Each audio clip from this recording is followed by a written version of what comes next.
I'm on the phone with Robert, who's talking to me from the Midwest, who has an extremely compelling story to tell.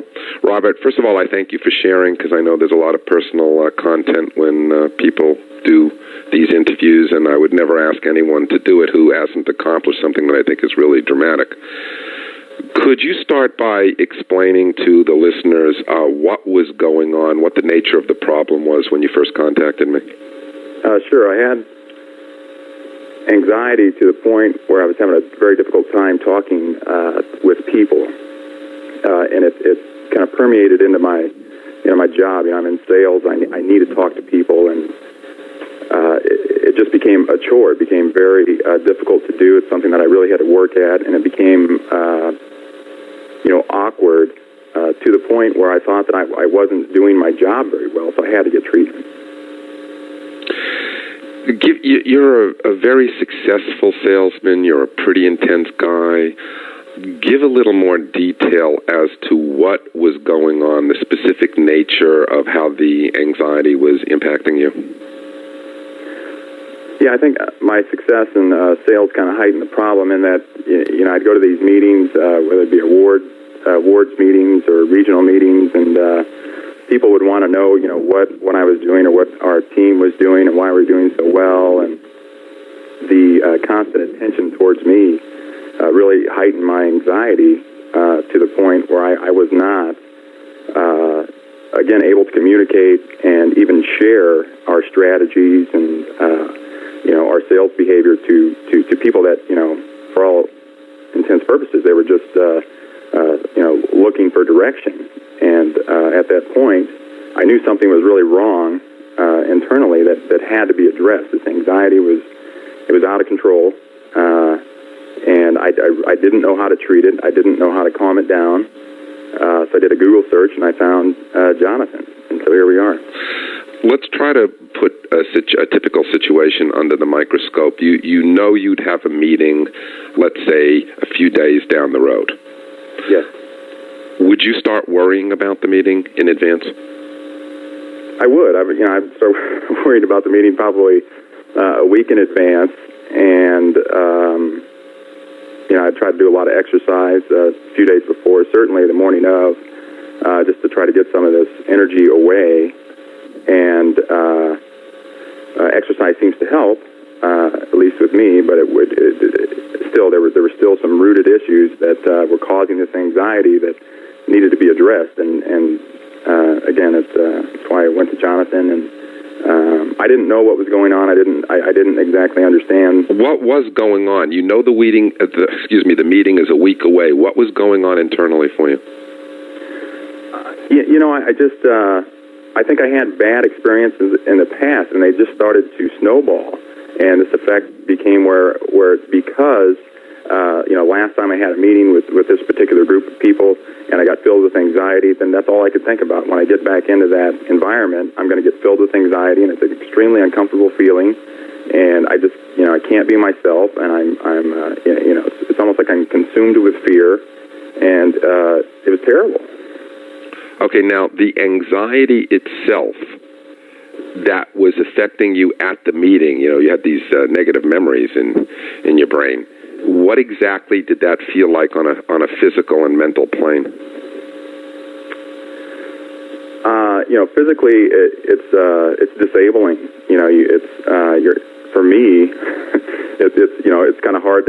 Everything is labored, even moving around, breathing. Everything is just labored. You're almost paralyzed. Mentally, my thoughts weren't crisp. I couldn't. I just felt like they were clustered or tangled, and I just felt like I was operating at like 30% of normal capacity, mentally and physically. Would you say, I don't mean to lead you too much here, but would you say that this anxiety issue was affecting your overall mood? Oh, yes, tremendously. You start to lose confidence in yourself. You don't know what's going on. It's kind of confusing on why this is happening.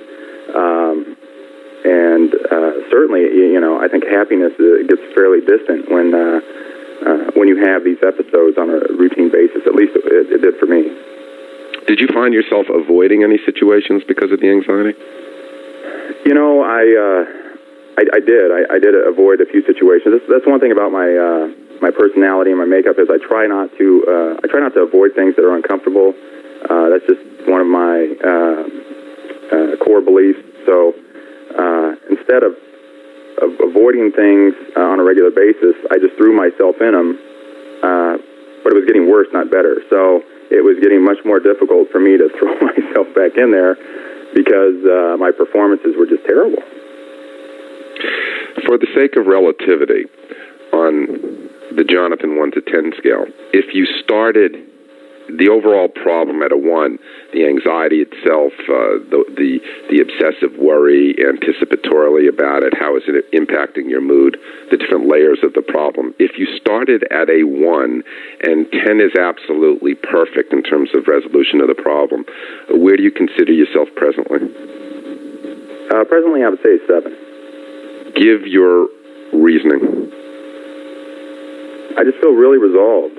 Even like this interview that we're having right now, if we were to try this in February, you would probably be listening to a mute line. I just physically could not answer questions. I couldn't put my thoughts together. It was bad. It was terrible as far as my ability to communicate. Right now, I think I'm doing about as good as I've ever done. I think maybe in the past, before I had this bout with anxiety, I may have said maybe I was like an 8. But now that I've had this experience, I'm still kind of going through the healing process and trying to figure out, how this has happened, and then kind of look back and reflect, how I can better it for the future. So I don't want to say that I'm worse than when I started. I'm just still going through the healing process. But I'm kind of an optimist by nature, but I have the utmost confidence that I can get this anxiety management down to where I'm going to answer that question to be a 9, hopefully in the future, because I have more understanding of anxiety, how it works, and also what influences anxiety, where I didn't know before. Okay, now for the listeners, just to give them a time perspective, it's now July. And your reference was to February. Okay, so what you're saying is that in terms of the severity of the problem, you went from a 1 to a 7, okay, which is huge, and you did that in about a dozen sessions, and I don't want the average listener to this tape to think that can apply to everybody, because it can't, because 12 sessions is relatively short term, and one of the things that gets in the way of healing is sometimes people who are perfectionists like yourself and who have this kind of performance anxiety, they want to get better yesterday. So the impatience and the internalized anger, this is all a huge part of the process. But anyway, a 1 to a 7 in 12 sessions is extraordinary. You therefore become a role model. So my last major question to you is, in your own words, without saying, okay, I came to Jonathan and I learned whatever, okay, can you explain what you did to get from a 1 to a 7 in 12 sessions? Yeah, I think that you want to realize that time is on your side, and like a metaphor I like to think about is that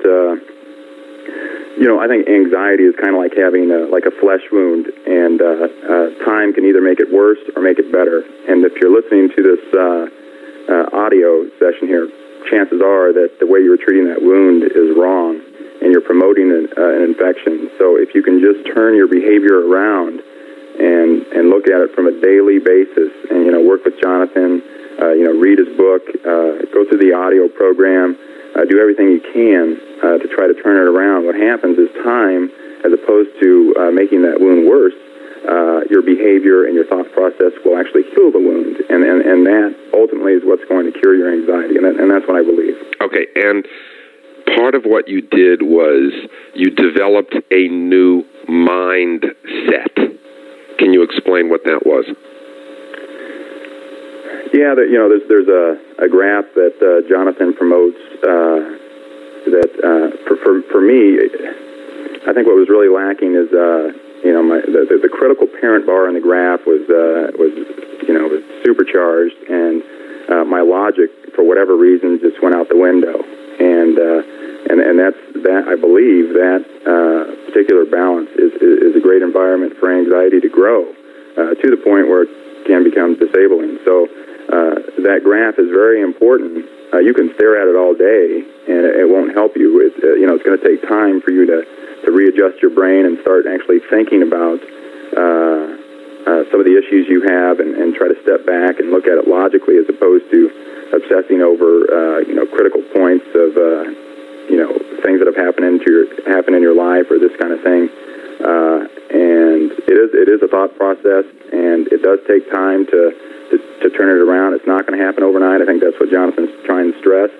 But I'm here to tell all the listeners it works, and you can help yourself, and listen to Jonathan or somebody like Jonathan, and talk about issues, because there's most likely, at least in my experience, there's probably some issues you don't know that are causing your anxiety. You just need to get them resolved, and if you can do that, it'll really help your anxiety, and it works. It absolutely works. Where I used to walk around filled with anxiety and would have a difficult time talking to people, especially in certain situations.